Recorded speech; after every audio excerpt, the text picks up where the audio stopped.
तो प्रवचन के लिए आया हूँ मैडम, अगर आपको कोई दिक्कत नहीं तो। ये बड़ी परेशानी है, तुमसे बदबू आ रही है, तुम्हें अभी जाना होगा। क्या सब ठीक है यहाँ सैंड्रा? नहीं, सब ठीक नहीं है। वो बस यहाँ घुस आया और चर्च में बदबू फैला दी। मैं तो बस आपका उपदेश सुनने की उम्मीद कर रहा था रेवरेंड। ठीक है, जैसे मैं पोप हूँ। मुझे लगता है कि सबके लिए इसका हल निकाला जा सकता है। मुझे मत बताओ कि आप सच में इस नाटक पर यकीन कर रहे हो रेवरेंड। नाटक? बस 2 हफ्ते पहले ऑकरिज के पास वाली चर्च को कुछ गुंडों ने पूजा करने वालों का नाटक करके लूट लिया था। मैं कह रही हूँ ये बंदा सिर्फ मुसीबत है। मैं किसी को लूटने का इरादा नहीं रखता। सैंड्रा, इस आदमी को यहाँ रहने का उतना हक है जितना कि तुम्हें है। वाकई? क्या उसने चर्च की छत ठीक करने के लिए हजारों डॉलर दान किए? नहीं, पर हाँ, वो मैं और मेरे दोस्त थे। ओह रुको, मुझे याद आया, वो हर साल क्रिसमस चर्च परेड ऑर्गेनाइज करने में मदद करता है। फिर से गलत, फिर से वो मैं ही। मुझे सैंड्रा मत कहो रेवरेंड। मैं एक यहाँ की रहने वाली हूँ जो खुशी से हर हफ्ते यहाँ दान देती हूँ, और उससे भी ज्यादा। और ये मैं इसलिए नहीं करती कि किसी बदबूदार सड़क पे रहने वाले के पास बैठ सकूं। अगर वो यहाँ रहता है तो मैं जा रही हूँ, और मैं गारंटी देती हूँ कि बाकी मेंबर भी मेरे पीछे आएंगे। कोई बात नहीं रेवरेंड, मेरा कोई परेशानी करने का इरादा नहीं था, मैं बस जा रहा हूँ। I think I could borrow this. मैं वादा करता हूँ कि मैं इसे वापस लाऊंगा। आगे बढ़ो। धन्यवाद रेवरेंड। तुम्हें पता है वो आखिर में उसे बेच देगा, है ना?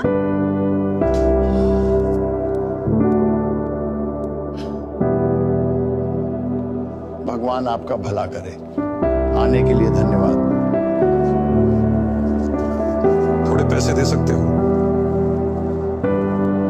थोड़ा खाना दे सकते हो? नौकरी ढूंढ लो।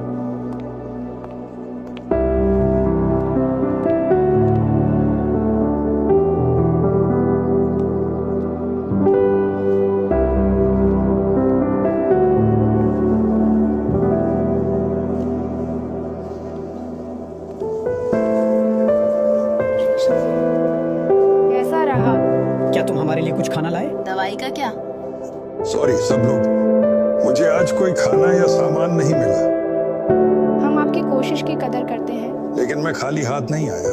आपने कहा था कि आप एक प्रवचन सुनना चाहते हैं, और भगवान कसम आपको प्रवचन मिलेगा।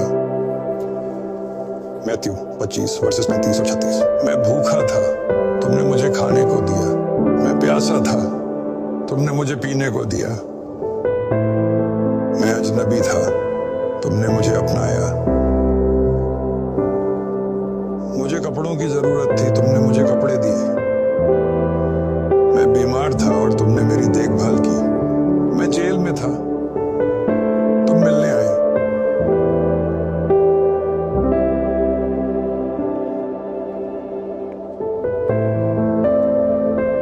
अच्छा लगा देखकर कि तुम अभी भी वो यूज कर रहे हो। सॉरी इसे इतना देर तक रखने के लिए। मेरा जल्द ही वापस करने का प्लान था। रख लो।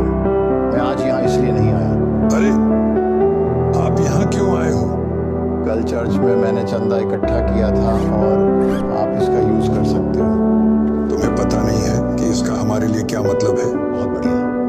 सब लोग खुद ही ले लो। तुम्हारे पास यहाँ काफी लोग हैं। वो अच्छे लोग हैं। अरे ये सब यहाँ कैसे आ गए? बहुत सारी वजह है। 3 साल पहले जिम की फैमिली का कार एक्सीडेंट में निधन हो गया था। उस हादसे में उसकी टांग खराब हो गई।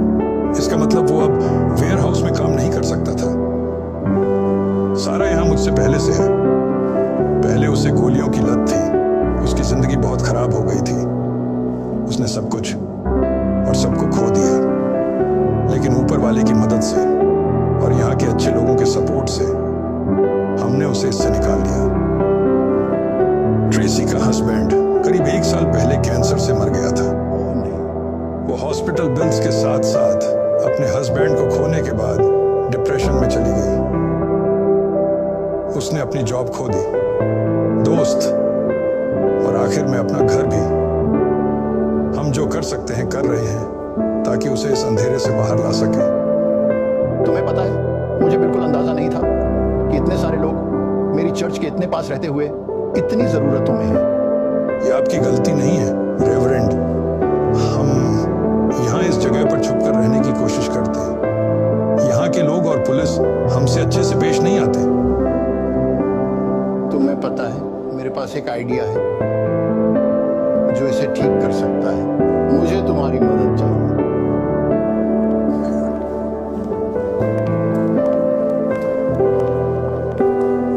तुम यहाँ क्या कर रहे हो? मैंने पिछले हफ्ते ही समझाया था कि तुम यहाँ नहीं आ सकते। नहीं सैंड्रा, ये मेरे गेस्ट्स हैं। क्या तुमने इन्हें बुलाया? क्यों? क्योंकि ये करना मुझे सही लगा। नहीं, ये सही नहीं है। नहीं, ये अच्छे लोग हैं, बिल्कुल तुम्हारी तरह। और तुम्हारी तरह वो भी भगवान का वचन सुनना चाहते हैं। हम कौन होते हैं उन्हें मना करने वाले? ये हमारे लिए अपमानजनक है रेवरेंड। आपको क्या हुआ है? मेरे एक अच्छे दोस्त ने मुझे याद दिलाया। मैथ्यू 25:35 में लिखा है, उसने कहा, मैं भूखा था और तुमने मुझे खाना दिया, मैं प्यासा था और तुमने मुझे पानी पिलाया, मैं अजनबी था और तुमने मुझे अपनाया। और ये वर्ष जरूरतमंद अजनबियों के लिए करुणा के बारे में है। और मुझे पता है कि इस कम्युनिटी में करुणा है।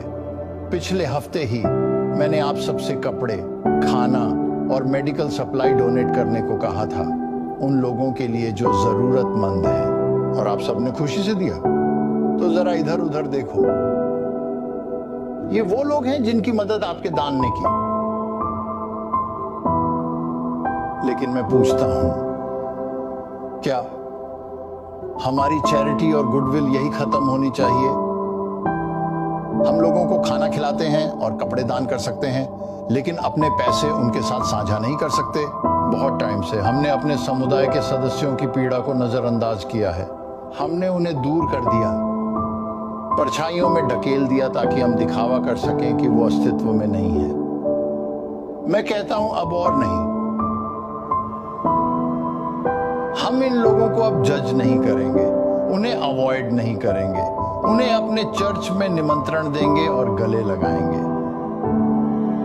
चलो अच्छे पड़ोसी बनो और नए सदस्यों से मिलो, उनका स्वागत करो। चलो।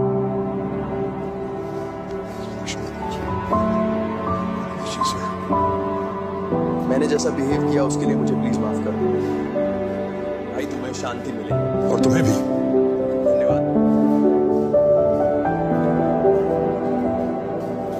मुझे भी माफ करना। शायद हम फिर से शुरू कर सकते हैं। Thank you.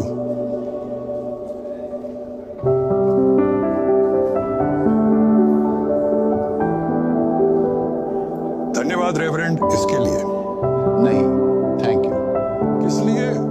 मुझे याद दिलाने के लिए कि मैंने सबसे पहले पादरी क्यों बनने का फैसला किया था। लोगों की मदद करने के लिए, न कि उनको जज करने के लिए।